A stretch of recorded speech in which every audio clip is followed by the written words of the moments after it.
बिस्मिल्लाहिर्रहमानिर्रहीम। मैं शारिक अली हूँ और आज मैं मौजूद हूँ पिलाक में, जहाँ पर एस्थेटिक सर्कल के ज़रिए तमाम 3rd मेगा आर्ट एग्जीबिशन मुनक़िद किया गया है।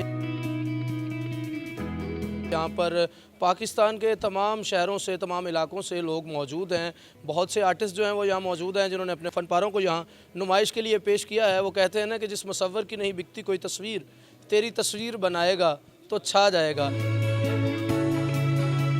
इस वक्त मैं मौजूद हूँ, मेरे साथ जनाब अली अब्बास साहब मौजूद हैं, मारूफ़ ट्रैवलर हैं, मारूफ़ पब्लिक स्पीकर हैं। लेकिन आज हम मौजूद हैं यहाँ एक आर्ट एग्जीबिशन पे। आर्टिस्ट भी मौजूद हैं, आर्ट भी मौजूद है। मुझे बताएं कि क्या तब्दीली आर्ट के ज़रिए आ सकती है और किन तब्दीलियों की अशद ज़रूरत है? देखिए, सबसे बड़ी तब्दीली तो जो इन्होंने बड़ा खूबसूरत मोना ने कॉन्सेप्ट दिया है। जब से मैं देख रहा हूँ वर्लिंग डांस, जिसको दरवेश रक्स भी कहते हैं, वो मेल करते हैं। ऐसा ही है। तो इन्होंने जो कॉन्सेप्ट दिया है वो दिया है फीमेल का। तो मुझे बड़ा अच्छा लगता है कि जो काम भी जो मेल कर रहे हो वो फीमेल को करना चाहिए। मैं स्पेशली टर्की गया था ये वर्लिंग डांस देखने के लिए, and that is so mesmerising, और मुझे ये बहुत अच्छी पेंटिंग लगी है। तो ये रक्स तो है, लेकिन इसके साथ ये बेल है, बेल बूटे हैं, हरियाली है, ये तमाम क्या चीज़ें हैं? रस्ट एंड रेडियंस से उसको कंबाइन किया है।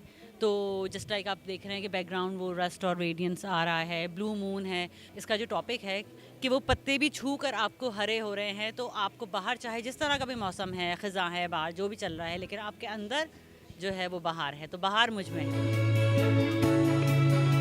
शाहनवाज साहब, कपड़े पहनना भी एक मुकम्मल आर्ट है। आप कैसे देखते हैं एक क्लोथिंग ब्रांड को चलाते हुए आर्ट कितना ज़रूरी है और आर्टिस्टिक अप्रोच कितना ज़रूरी है? 100% बहुत ज़्यादा आर्टिस्टिक अप्रोच ज़रूरी है। देखें, आपको आइडियाज़ ही आर्टिस्ट से मिलते हैं।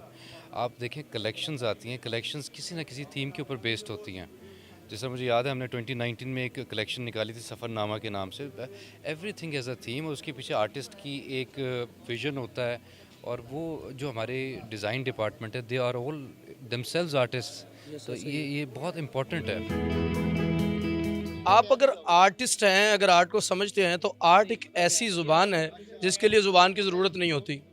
आज मेरे साथ एक ये आर्टिस्ट जो मौजूद हैं, ये बोल नहीं सकती, सुन नहीं सकती, ये खुद बताएंगी ये पेंटिंग क्या है और ये पेंटिंग क्या कहना चाह रही है। और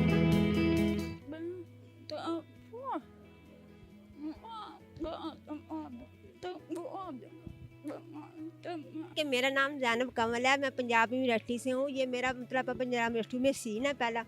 तो मतलब मैं मतलब पंजाब यूनिवर्सिटी में जो काम करती हूँ, तो उसके लिहाज से मेरा काम है यूनिवर्सिटी की चीज़ें अवेलेबल की हैं जो मुझे वो मंजर बनाया जो उन्होंने यूनिवर्सिटी में देखा। जी, और बहुत खूबसूरत, अपनी जो इसको दिल को अच्छा लगा है वो उसने वो मंदिर बनाया। देख सकते हैं कि आर्ट जो है वो एक ऐसी ज़ुबान है जिसके लिए आपको ज़ुबान की भी ज़रूरत नहीं होती। अपने जज्बात को आप पेंटिंग्स के ज़रिए जो है वो एक्सप्रेस कर सकते हैं, अपने जज्बात का जो है इजहार कर सकते हैं। अंदर चलते हैं, ऑर्गेनाइज़र से बात करते हैं। हारून, पहले तो बताएं कि ये क्या दिखाना चाह रहे हैं? वैसे जो मुझे नज़र आ रहा है वो एक अलग चीज़ है, लेकिन आर्टिस्ट जो दिखाना चाह रहा है वो क्या है? ये जो थीम है हमारी एग्जीबिशन की है ऑटम। तो मैंने ऑटम थीम को ये रिप्रेजेंट करने की कोशिश किया है। मैं एक ऐसा मोमेंट दिखाना चाहता था जो व्यूअर देखे तो उससे फील हो कि जैसे वो खुद ही एक्सपीरियंस कर रहा है। तो ये जो लाइट्स, लिट कैंडल हैं, ये होप को रिप्रेजेंट कर रही हैं, और लिट कैंडल्स और एम्प्टी चेयर्स, आई थिंक ये बहुत इन्वाइटिंग है। तो मुझे लगता है कि दिल करता है कि मैं यहाँ जाके बैठूँ। तो यही मेरा गोल है कि जो व्यूअर है वो ये एक्सपीरियंस कर सके कि वो ये मोमेंट जी रहा है। अच्छा, मुझे बताएं कि कितना टाइम लग जाता है इस तरह का पेंटिंग बनाने पे, और आप कब से पेंटिंग कर रहे हैं? मैं बचपन से पेंटिंग कर रहा हूँ, ये मेरा शौक। सेल्फ टॉट है? जी, सेल्फ टॉट हूँ मैं। और इसमें मुझे 1 मंथ लगा, अगर आवर्स में पूछें तो मोर देन 30 आवर्स। कैसे देख रहे हैं नौजवान इसको, आर्ट एग्जीबिशन को? नौजवानों के लिए कितना हेल्पफुल है? मैं खुद यहाँ पे आर्टिस्ट के तौर पे आया हूँ और अल्हम्दुलिल्लाह मुझे बहुत अच्छा एक्सपीरियंस रहा। ये काफ़ी ट्रांसपेरेंट प्लेटफॉर्म है और नौजवान काफ़ी खुश हैं। एप्रिसिएशन के बाद हर आर्टिस्ट खुश होता है, और जब इज़्ज़त मिलती है तो वो और ज़्यादा खुश होता है। हजूर, क्या इन्फ्लुएंस देने आए हैं लोगों को? मैं तो यहाँ पे लोगों के आर्ट से खुद इन्फ्लुएंस होने के लिए आई हूँ, और मैंने यहाँ पे आके देखा है कि बहुत खूबसूरत आर्ट वर्क जो है वो लोगों ने किया हुआ है, और बहुत खुशी हुई है मुझे यहाँ पर आकर। और मैं चाहूँगी कि ऐसे इवेंट्स जो हैं वो मज़ीद ऑर्गेनाइज किए जाएँ, ताकि हमें लोगों का जो हिडन टैलेंट है वो देखने को मिले। दिल ना उम्मीद नहीं, नाकाम ही तो है, लंबी है गम की शाम मगर शाम ही तो है। आप क्या मंजर दिखाना चाह रही हैं? ये तो मुझे समझ आया, लेकिन एक आर्टिस्ट जो है वो दिखाना क्या चाह रहा है?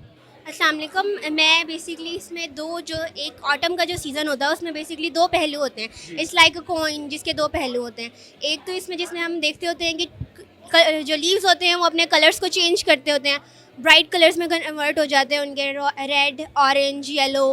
और लेकिन फिर उसके बाद ये कलर्स चेंज होने के बाद हम देखते हैं कि वही पत्ते कलरफुल वो नीचे झड़ के गिर जाते होते हैं और फिर जाके वो बारिशों का हमारा मौसम हो जाता है। तो मैंने इन दो जो एक ही मौसम के पहलू हैं उनको एक आँख में, जो हमारी the grace of two worlds जैसे कि नाम एक्सप्लेन कर रहा है कि ये एक ही चीज़ के दो पहलू हैं जो कि हम दिखा रहे हैं। और क्योंकि हमारी अर्थ गोल है वो, तो उसको जो आँख का जो पीपल है वो गोल है, तो वो हमारे वर्ल्ड को रिप्रेजेंट कर रहा है, गोल पीपल।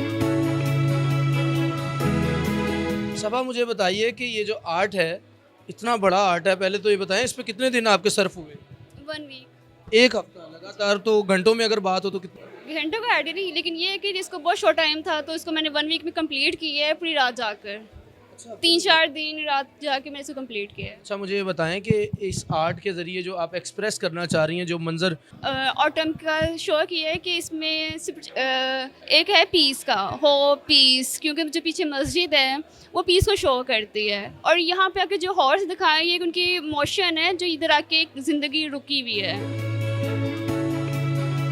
अकमल साहब मुझे ये बताएं किस उम्र में आपने आर्ट जो है वो पेंटिंग्स जो है वो शुरू की है? ये पेंटिंग मैंने दादा बनने के बाद शुरू किया, यानी कि 60 ईयर की एज में शुरू किया। अब मेरा अल्हम्दुलिल्लाह 66 में हूँ।